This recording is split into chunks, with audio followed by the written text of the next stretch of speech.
Hi there, Professor Samuels. My name is Mitch Matthews. I'm in your Treatment of Children and Adolescents class. This is going to be my final presentation.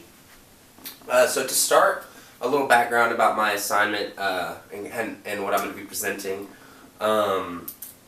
First, I produced a client who is going to be suffering from major depressive disorder, and they're seeking out help.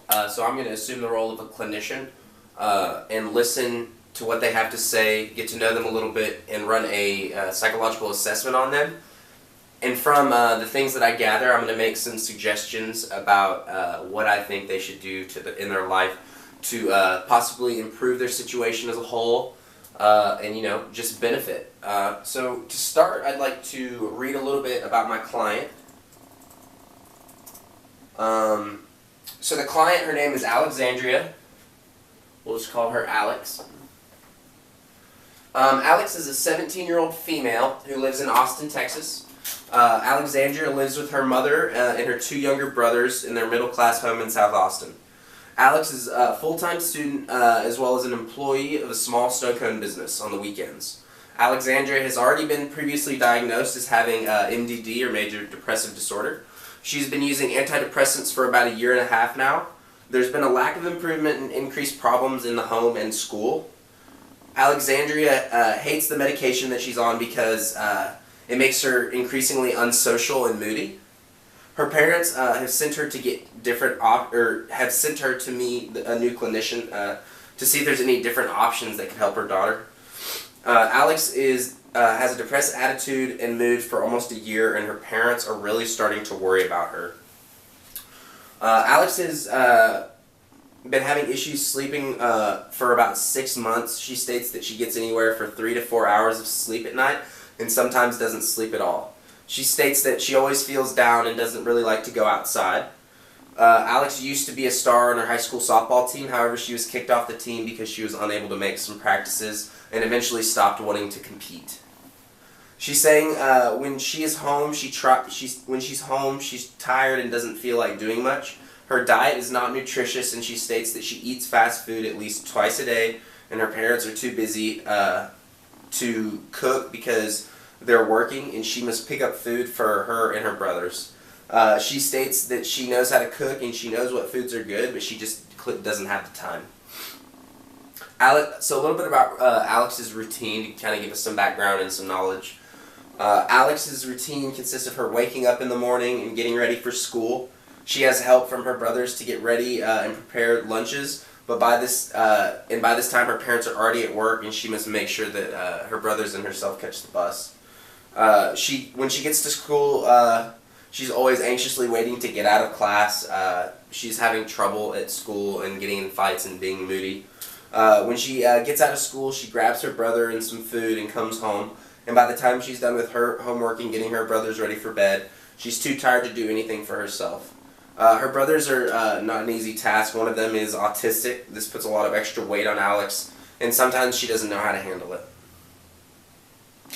A little bit about Alex's parents. Her parents aren't home much because they work a lot. But when they are home, there's a lot of fighting, and unfortunately, this puts Alex in an unfortunate spot because she has to kind of explain to her brothers what's going on between her parents, why they're fighting. The father has started to drink more because he's having problems at work. This has caused him to lash out at the mother, and unfortunately there's domestic violence being seen in the home. So really what I'm trying to do here is assess a little bit about what I know about Alex and see what I can do to offer her to help. But first let's go over her diagnosis. Alex has MDD, major depressive disorder. And we know this first off because she was previously diagnosed, and we also know this because she has a variety of symptoms that the DSM-5 says are characteristics of depression. Some of those are insomnia and trouble sleeping. She also has a depressed state or a depressed mood.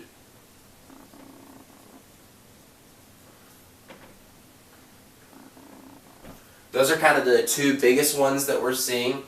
She also has a lack of self-worth.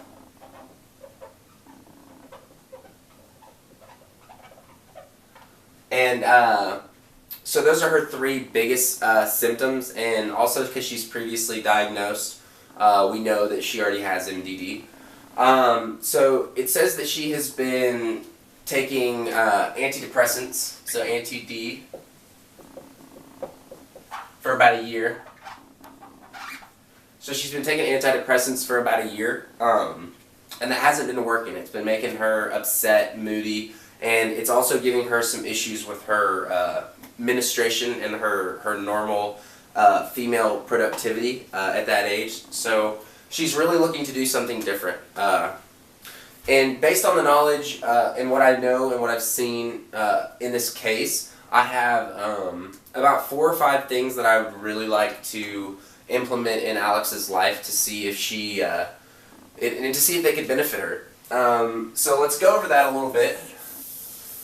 First off, I want her to come to me maybe on a weekly basis or bi-weekly basis and do some CBT training, some cognitive behavioral therapy. This will just help me gain a relationship with her, gain her trust, and really just be able to work her through her own self-care and getting herself well.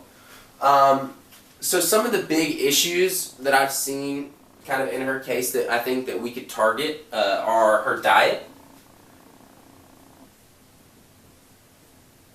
also her level of physical activity,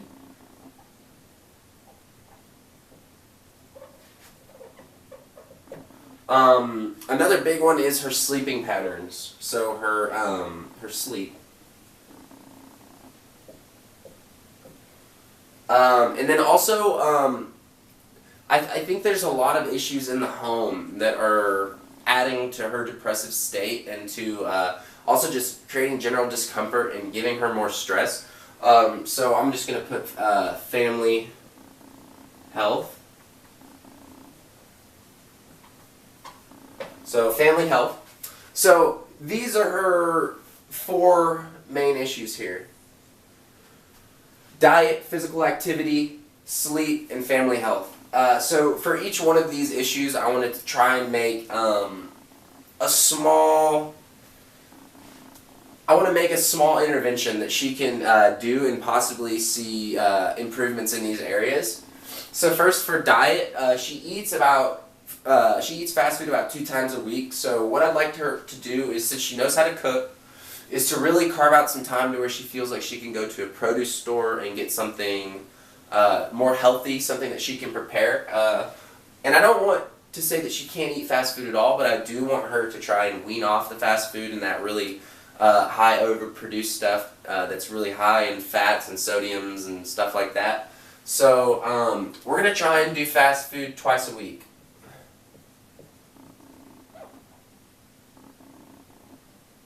So she can have fast food twice a week, and the other time is going to be more healthy foods.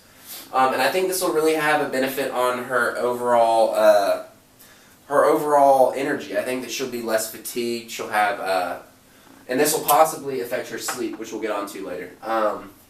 Second is her physical activity. She used to be athletic, and she used to play sports, so she knows how to stay fit, but she's kind of chilled out for the moment. So I would like her to go on at least 1 walk a day. It doesn't have to be an hour long. It could be 15 minutes. It could be 20 minutes, but whatever she feels comfortable with. But we want to do 7 walks in a week. And that'll be 1 per day. I think this is going to really help her as well with her energy levels. I think this will also help her get to sleep better. And I think generally physical activity is good for people across the board, and it helps with a whole lot of different things. Third is sleep. She's not getting much sleep, and this is just not good for her physical or mental health, so we really want her to try and get to bed earlier. We know that she's spending a lot of her time caring for her brothers, so hopefully her family can pick up some of the burden there, and she can really start to get her sleep pattern on right. So we're going to try and get her in bed every night by 10 o'clock. And we want her to sleep till 7:30. So she's going to have 7 hours of sleep a night. I think this is really going to be beneficial for her. And fourth is family health. And family health is something that is not just her parents, not just her brothers, but it's also her health. So for family health, I was thinking we could possibly do some family therapy.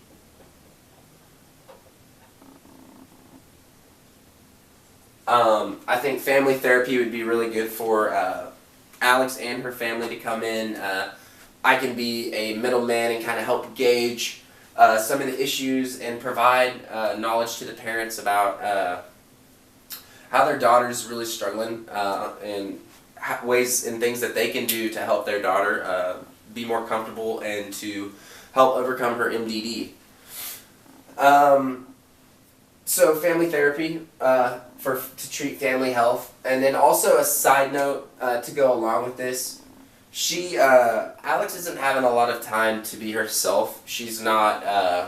Her individuality is really lacking because she's spending a lot of time caring for her brothers and not being a teenager. So there's one thing that I kind of wanted to throw in there that I think would be really beneficial for her, where she can gain individuality and be just be her own person. So I wanted to do some art therapy. I want her to try and paint or draw at least twice a week, and just start from there. And